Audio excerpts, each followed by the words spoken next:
तो जन्म कोटि अध नाशहि तबहि, जन्म कोटि अध नाशहि तबहि, जन्म कोटि अध नाशहि तबहि, जन्म कोटि अध नाशहि तबहि। भगवान कहते हैं कि जीव जब मेरे सन्मुख आ जाता है, सन्मुख हो ये जीव मोरे जबहि, तो जन्म कोटि अघनाशहि तबहि, तो करोड़ों जन्मों के पाप अपने आप सामने आते ही खत्म हो जाते हैं। मैं खींच लेता हूं अपनी तरफ, चुंबक की तरह, उस मछुआरे की तरह मैं उस कांटे में एक बार फंसा लूं, फिर वो छूट नहीं सकता। ऐसे हैं हमारे चित्त चोर कन्हैया, ये चित्त में जब चिपक जाते हैं फिर नहीं छोड़ते। इनका नाम है कृष्ण। कृष्ण का मतलब होता है आकर्षित कर लेना, ये अपनी तरफ आकर्षित कर लेते हैं। सुखदेव जी महाराज बोले जल्दी ले चलो अपने गुरु जी के पास, हमको ये पढ़ना है। सुखदेव जी महाराज दौड़े दौड़े आए, दौड़े दौड़े अपने पिताजी व्यास जी महाराज के पास। हरे गुणाक्षिप्त मति ही भगवान बादरायणी ही, हरि के गुणों का जैसे ही वर्णन सुना तो उनकी बुद्धि अपने आप आक्षिप्त मति खींच ली। सुखदेव जी पहुंचे पिताजी के पास, बोले प्रभु हमें ये वाले श्लोक पढ़ा दो जो चेला को पढ़ाया है। व्यास जी बहुत प्रसन्न हो गए कि देखो निर्गुण निराकार ब्रह्म की उपासना में साधना में बैठा था जो व्यक्ति जन्म लेते ही जंगल चला गया, महात्मा बन गया, वो उठ करके आज हमारे पास आ गया। मैं उस दिन चिल्ला रहा था तो ये भागा चला जा रहा था, और आज दुईठो श्लोक केवल सुना है इस ग्रंथ के, अब दौड़ा चला आया है। तो अब आप बताओ कि इस भागवत की कितनी बड़ी महिमा है। जो 18,000 श्लोकों का वर्णन सुन लेगा उसका भगवान में मन कैसे नहीं लगेगा। बोल भागवत भगवान की जय। तो सुखदेव जी महाराज आए और व्यास जी महाराज ने सुखदेव जी को यह ग्रंथ पूरा पढ़ा दिया। यह ग्रंथ पूरा पढ़ाया और पढ़ाने के बाद यही श्रीमद् भागवत की कथा सुखदेव जी ने परीक्षित जी को शुकताल में पहली बार सुनाई। परीक्षित जी को जब उनको श्राप लगा तो सुखदेव जी ने परीक्षित जी को सुनाया। शौनक जी ने पूछा सूत जी से कि महाराज ये कथा क्यों सुनाई, कहां पे सुनाई, हमें बताओ। सुखदेव जी कहते हैं, सूत जी महाराज कहते हैं कि अवश्य। यदा मृधे कौरव सृंजयानां वीरेश्वधो वीरगतिं गतेषु भृगोदरा विद्ध गदाभिमर्श भग्नो रुदंडे धृतराष्ट्रपुत्रः। सूत जी महाराज कहते हैं कि महाभारत का युद्ध समाप्त हो रहा था। अब यहां से सुखदेव परीक्षित जी के जन्म की कथा है। महाभारत का युद्ध समाप्त हो रहा था। महाभारत में 18 पर्व है। 18 दिन तक उसका युद्ध हुआ तो 18 पर्वों में लिखी गई है। उसका सबसे पहला पर्व है आदि पर्व, और सबसे लास्ट वाला जो है वो है गदा पर्व, जिसमें भीम और दुर्योधन के गदा युद्ध का वर्णन है। तो महाभारत का युद्ध समाप्त हो रहा था। भीम ने दुर्योधन की जंघा पे गदा का प्रहार किया और दुर्योधन की जंघा तोड़ डाली। अब महाराज दुर्योधन उसी रणभूमि में पड़ा हुआ है। चील कौवे मांस उसका नोच नोच करके खा रहे हैं और लेटे लेटे रो रहा है और मन में सोच रहा है कि हे प्रभु आज मेरी क्या दुर्गति हो गई। तब तक उनके मित्र अश्वत्थामा जी उनके पास पहुंचे।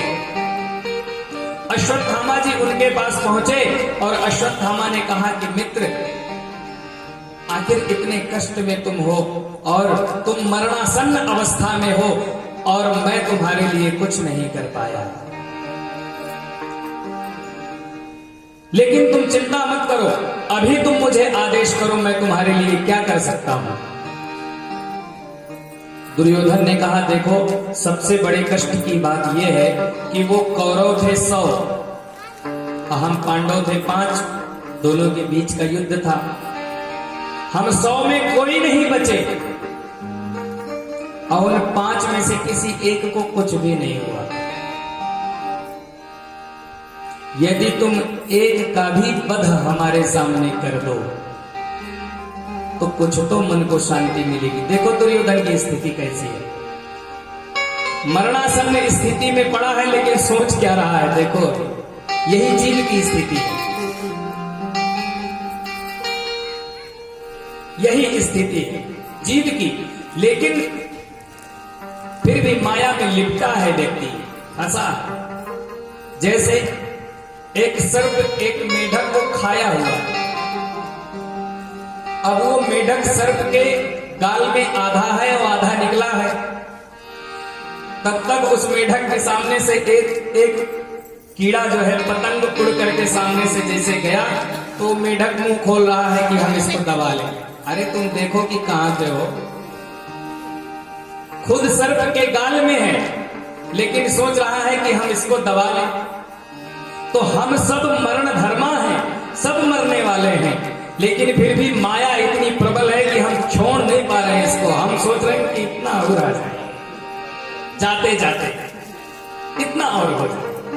तो दुर्योधन कह रहा है कि देखो वो सब हम लोग सभी भाई खत्म हो गए, और तुम अगर एक का भी अगर सर काट के ला दो तो थोड़ा सा मन को शांति मिल जाए। इसलिए तो दुर्योधन था। अश्वत्थामा ने कहा, मित्र तूने ऐसी बात क्यों की, मैं 5 के सर काट के लाता हूं। अश्वत्थामा महाराज रात में काक उल्लू कन्या ऐसे हमला बोल दिया, जैसे कौओं के अंडे रखे हो किसी घोंसले में, अब उल्लू रात के हमला बोल दे तो सबको खत्म कर देगा। ऐसे अश्वत्थामा रात को हमला बोल दिया। भाई युद्ध समाप्त तो हो गया था और पांडव युद्ध जीत गए थे, तो भगवान पांडवों को शिविर से बाहर ले गए थे कि आज चलो हम लोगों को विजय श्री मिल गई है, विजय हो गए हैं, तो आज चलो पार्टी किया जाए, उत्सव मनाया जाए। तो उत्सव मनाने के लिए 5 पांडव बाहर चले गए, द्रौपदी के साथ, कुंती के साथ सब लोग, और उनके बेटे शिविर में सो रहे थे 5 ठो। अश्वत्थामा गया, रात में दिखाई नहीं दिया, तलवार से 5 बेटों का सर काट दिया और उठाया और ले जाकर के दुर्योधन को दिखा दिया कि तुम एक ही बात कर रहे थे ना, लो 5 को ले आया। दुर्योधन बड़ा प्रसन्न हुआ, बहुत प्रसन्न हुआ, लेकिन जब ध्यान से देखा तो कह रहा है, अरे मूर्ख अश्वत्थामा, ये तूने क्या कर दिया। अरे अभी तक तो ये स्थिति थी कि चलो हमारे कुल में कम से कम कोई तो था, लेकिन इन 5 को मारने के बाद तूने हमारे कुल में पानी देने वाला भी नहीं छोड़ा। पहले तो दुर्योधन प्रसन्न हुआ, लेकिन ध्यान से देखा तो बहुत दुखी हुआ, और इसी दुख के कारण दुर्योधन ने प्राण त्याग दिया। और जैसे ही महाराज प्राण त्याग दिए उसने, अब द्रौपदी वापस आई, पांडव वापस आए, शिविर में देखे कि 5 बालकों के धड़ से सर अलग है। द्रौपदी चीत्कार करके रोने लगी। भगवान साथ में थे, भगवान बहुत समझा रहे हैं, लेकिन माता शिशूनां निधनं सुतानां निशम्य घोरं परितप्यमानं तदात्मबुद्ध्याङ्गकुलाङ्गराक्षी तां सांत्वयन् नाह किरीटमाली। जब अपने पुत्रों का वध हो जाने के बाद द्रौपदी रोने लगी तो अर्जुन ने तुरंत प्रतिज्ञा की। किरीटमाली अर्जुन का नाम है। अर्जुन ने प्रतिज्ञा की कि द्रौपदी तुम चिंता मत करो, जिसने तुम्हारे पुत्रों का वध किया है मैं सूर्योदय से पहले उसको पकड़ के तुम्हारे चरणों में ला करके यही दंड ना दिया तो मेरा नाम अर्जुन नहीं, मैं गांडीवधारी अर्जुन नहीं। और महाराज अर्जुन चल दिए ढूंढने के लिए कि हत्यारा कौन है, बाल हत्यारा कौन है आखिर। अर्जुन ढूंढते ढूंढते पहुंच गए अश्वत्थामा के पास। अश्वत्थामा ने जैसे ही देखा कि अर्जुन मेरे तरफ आ रहे हैं तो अश्वत्थामा ने महाराज ब्रह्मास्त्र का संधान कर दिया। और ब्रह्मास्त्र का संधान कर दिया और अर्जुन की तरफ छोड़ दिया, क्योंकि अश्वत्थामा जानता था कि अर्जुन अब हमें नहीं छोड़ेंगे, तो उसने सीधे ब्रह्मास्त्र चला दिया। अर्जुन देखे कि ब्रह्मास्त्र आ रहा है तो भगवान की तरफ देखे अर्जुन की तरफ। भगवान बोलेगा तुम नहीं जानते होगा, तुम चलाओ। अर्जुन ने भी ब्रह्मास्त्र का संधान कर दिया। महाराज दोनों ब्रह्मास्त्र आपस में टकराए, तीनों लोक में हाहाकार मच गया। भगवान ने शांत किया। अर्जुन ने दौड़ करके अश्वत्थामा को पकड़ा, रस्सियों से बांधा और रथ के पीछे बांध दिया और घसीटे। जैसे घसीटना शुरू किए भगवान कहे देखो ले मत जाओ, तुरंत मार दो, यही मार दो, यही खत्म कर दो। आतंकवादी जहां मिले वहीं खत्म कर दो।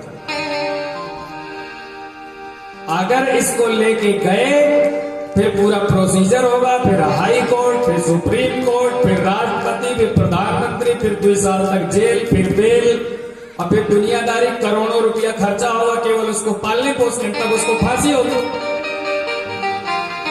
हाँ, इसलिए आतंकवादी जहां देखो तुरंत मार दो। अर्जुन ने कहा महाराज ऐसा नहीं हो सकता, हमने द्रौपदी के सामने प्रतिज्ञा किया है कि इसको पकड़ के ले जाएंगे, तुम्हारे सामने दंड देंगे, तो ले जाना पड़ेगा, यहां मार देंगे, प्रतिज्ञा हमारी भंग हो जाएगी, मैं क्षत्रिय हूं, प्रतिज्ञा तोड़ नहीं सकता। भगवान बोले ठीक है कोई बात नहीं, ले चलो, वही होगा, कोर्ट वोट होगा, सब वही जेल में रहेंगे और इनकी खातिरदारी मेहमानी यही सब होना है। आतंकवादी जेल में पालो तो फिर दामाद की तरह पूजा होती है उसकी। आज 26/11 है आज। हाँ, बोल भारत माता की। तो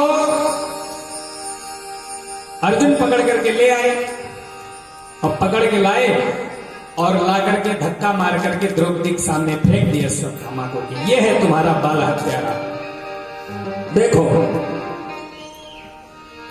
अब मैं इसको दंड देने जा रहा था। अर्जुन जैसे ही अश्वत्थामा की तरफ मारने के लिए चले, द्रौपदी ने हाथ जोड़ दिया कि नहीं मत मारिए। क्यों?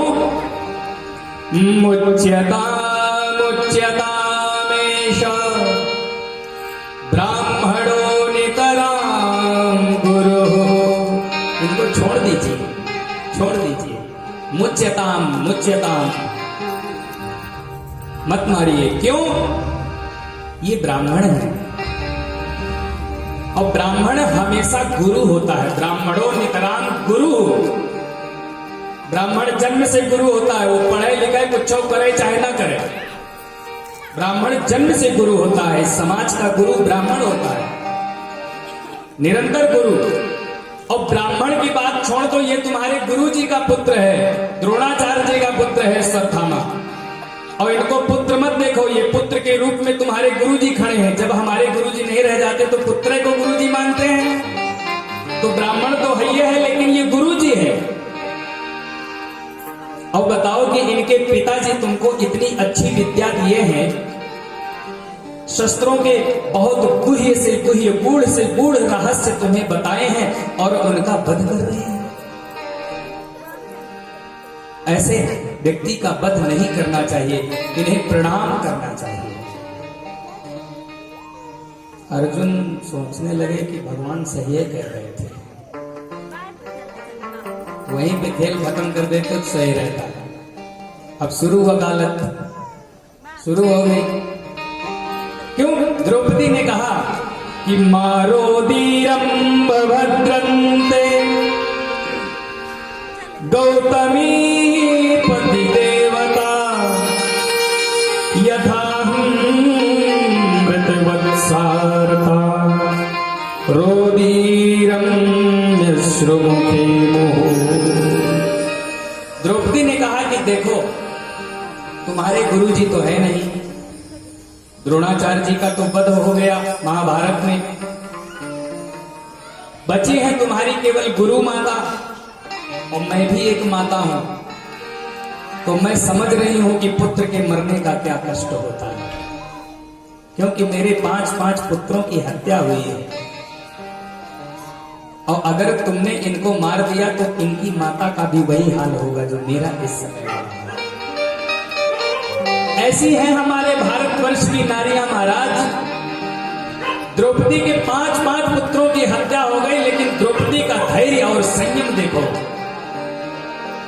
ये है हमारे भारतवर्ष की माताएं, ये है द्रौपदी, ये है एक क्षत्राणी का चरित्र, ये है एक स्त्री का चरित्र, एक मां का चरित्र। मत मारो, क्योंकि इस समय पुत्र शोक से जैसी मैं संतप्त हूं, इसी तरह से तुम्हारी गुरु माता भी पुत्र शोक से संतप्त हो जाएंगी अगर तुमने उनके पुत्र का वध कर दिया। इसलिए इनका वध मत करिए महाराज।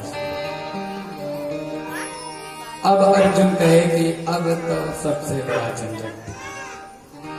युधिष्ठिर जी बोले भाई बात तो बिल्कुल एकदम सही कह रही है द्रौपदी, बात एकदम सही है। द्रौपदी जो कह रही है यही नियम है, ब्राह्मण को नहीं मारना चाहिए। दूसरी बात, ये गुरुपुत्र है, ब्राह्मण तो है ही, गुरुपुत्र है, इसलिए और नहीं मारना चाहिए। अब अगर नहीं मार रहे हैं तो अर्जुन की प्रतिज्ञा भंग हो रही है। और इधर भीम गदा ताने बैठे हैं, कोई बात नहीं तुम लोग मत मारो, लेकिन मैं तो मारे डालूंगा इसको। युधिष्ठिर जी ने सबको समझाया, क्योंकि युधिष्ठिर धर्मराज हैं, धर्म की बात को समझते हैं। भाई वो तो तुम्हारे बालकों की हत्या हो ही गई, अब आवेश में आकर के अगर तुम इनका हनन कर दोगे, इनकी हत्या नहीं कर दोगे, तो क्या बालक वापस आ जाएंगे? जो हो गया अब हो गया, अब उसका पश्चाताप कर सकते हो। युधिष्ठिर जी ने कहा भाई देखो द्रौपदी सही कह रही है और मारो आरो मत, छोड़ो रहने दो। अर्जुन बोले ये तो सबसे बड़े झंझट में हम फंस गए। प्रतिज्ञा कर लिए हैं कि हम द्रौपदी के सामने मार नहीं डालेंगे जब तक पानी नहीं पिएंगे। और क्षत्रिय एक बार जो प्रतिज्ञा कर ले, क्यों? रघुकुल रीत सदा चले आए, प्राण जाप बचन न जाए। प्राण चला जाएगा लेकिन प्रतिज्ञा खंडित नहीं होनी चाहिए। तब अर्जुन देखे मधुसूदन की तरफ, हे केशव अब आप बताइए मैं क्या करूं? भगवान बोले हम कहा जाने का था, हम तुमको पहले बताए थे, अब अपना समझो, हमसे मत पूछो। अर्जुन ने कहा शिष्यस्ते हम प्रपन्न। प्रभु मैं आपका शिष्य हूं, आप हमारे गुरु हैं। गीता में हमने आपसे कहा है कि मैं आपका शिष्य हूं, आपने मुझे गीता का ज्ञान दिया है, आप मेरे गुरु हैं, कुछ तो बताइए।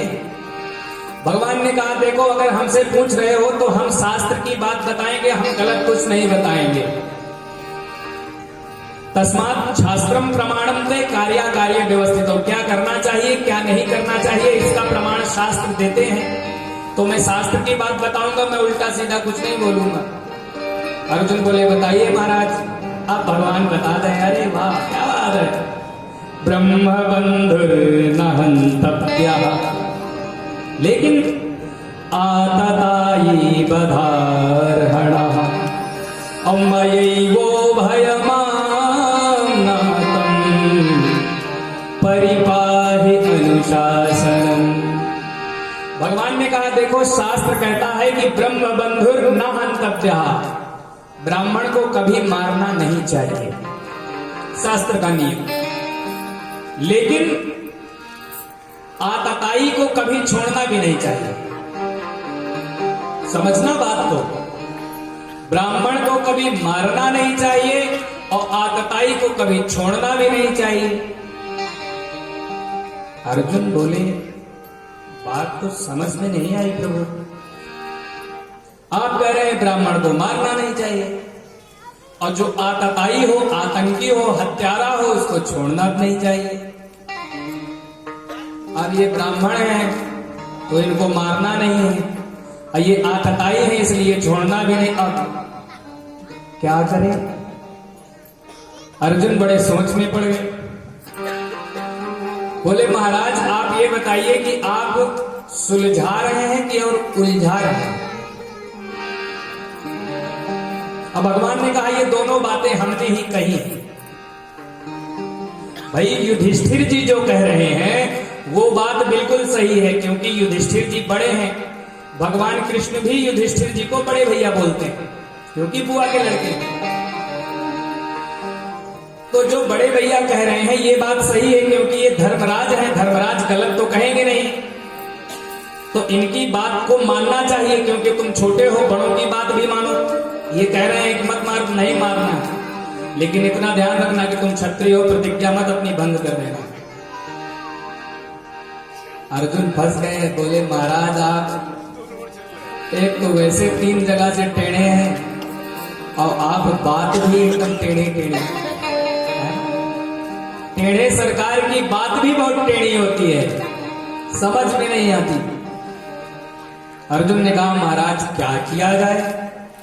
क्षत्रिय हूं, प्रतिज्ञा भी खंडित नहीं होनी चाहिए और मारना है ये नहीं, क्योंकि बड़े भैया कह रहे हैं। ब्राह्मण है, मारना नहीं है, लेकिन आतंकवादी है, छोड़ना भी नहीं। अब क्या किया जाए? भगवान ने बोला देखो अब तुम अपना समझ लो। तब अर्जुन को समझ में आ गया कि प्रभु क्या कह रहे हैं। तो बोले कि तब अर्जुन को समझ में आया कि मारना कैसे है। तो संभावितस्य च कीर्तिः मरणादतिरिच्यते।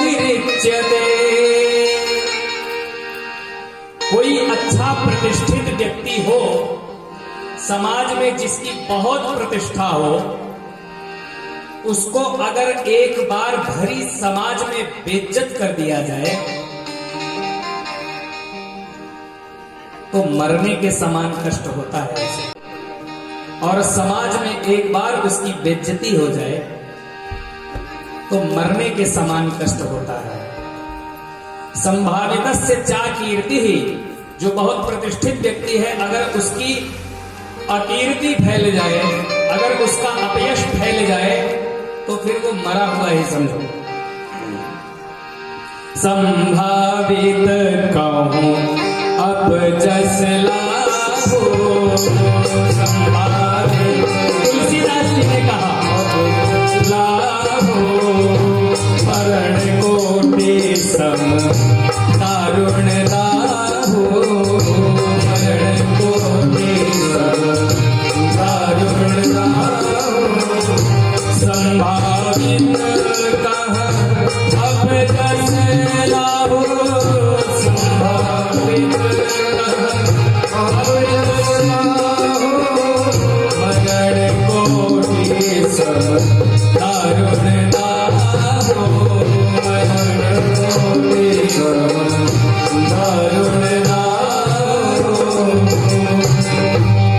संभावित कहा अपजस लाभो, कोई बहुत ही यशवान व्यक्ति हो, जिसका खूब नाम हो समाज में, और एक अपयश लग जाए तो मृत्यु के समान कष्ट देता है फिर उसको। तो अर्जुन जान गए। अर्जुन ने तुरंत अश्वत्थामा के मस्तक में जो मणि लगी हुई थी उस मणि को निकाल लिया, और निकाल करके उसके हाथ पैर खोल दिए और धक्का मार करके अपने दरवाजे से भगा दिया। ब्राह्मण के लिए इतना तो बहुत बड़ा काम हो गया, ये तो मरने से ज्यादा हो गया। धक्का मार करके भगा दिया।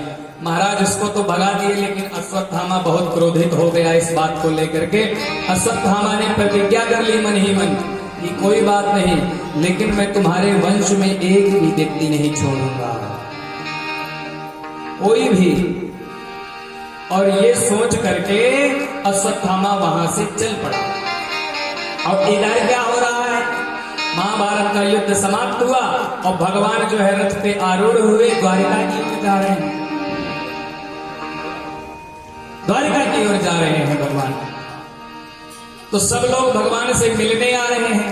अब सब लोग जब भगवान से मिलने आ रहे हैं तो सबसे पहले जो है द्रौपदी आई, भगवान को प्रणाम की, केशव प्रणाम। तो भगवान ने उनको पकड़ लिया, आशीर्वाद दिया। युधिष्ठिर आए, अर्जुन आए, सबको यथा उचित अपना आशीर्वाद सब किया। भगवान ने सभी को साधुवाद, धन्यवाद, जिसको जो जो होता है सब कुछ किया। अंतिम में कुंती मैया आई। कुंती मैया आई तो कुंती मैया भगवान को प्रणाम की। तो भगवान ने हाथ पकड़ लिए, बुआ ये क्या कर रहे हैं? कुंती ने कहा देखो आज हमें मत पकड़ो, आज प्रणाम कर लेने दो और जो मांग रही हूं मांग लेने दो। भगवान ने कहा प्रणाम करने की आवश्यकता नहीं है बुआ जी, आप बताओ आपको चाहिए क्या, क्या आशीर्वाद आपको चाहिए, आप हमसे बताओ तो एक बार। तो कुंती मैया ने कहा कि विपदः सन्तु नः सस्वत्, हमको महाराज आप दुख दे दीजिए। भगवान ने जैसे सुना कि कुंती दुख मांग रही है, बुआ जी ये क्या मांग रही हो? क्या अभी तक आपको कम कष्ट मिला है? जब आप बहुत बाल्यकाल में छोटी सी थी तब आपको एक पुत्र जन्म हुआ था जिसका नाम था कर्ण। तो सबसे पहले तो बाल्यकाल में ये अपयश लगा। उसके बाद जब युवावस्था आई, विवाह हुआ, तो जो आपके पति थे पांडु जी महाराज, वो जो है पीलिया रोग से ग्रसित थे, ये कष्ट की बात।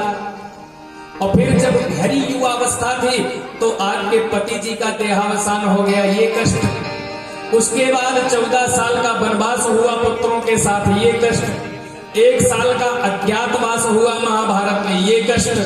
तो अभी तक कष्ट लेते चले आ रही हो और उसके बाद भी कह रही हो कि हमें विपत्ति दे दीजिए, कष्ट दे दीजिए, ये कौन सी बात हुई? कुछ और मांग लो बुआ। उन्होंने कहा नहीं, हमें कष्ट दे दो। भगवान ने कहा क्यों? क्योंकि जब जब हमें कष्ट हुआ तब तब हे प्रभु आप हमारे साथ रहे, और जब सुख होता है ना व्यक्ति को, सब भूल जाता है कि सुख में सब साथी, दुख में ना को तेरा तेरा नाम एक साझा पूजा ना हो।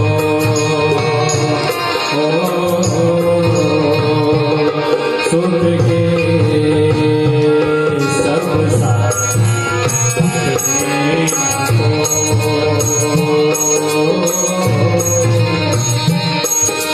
सुख के सब साथी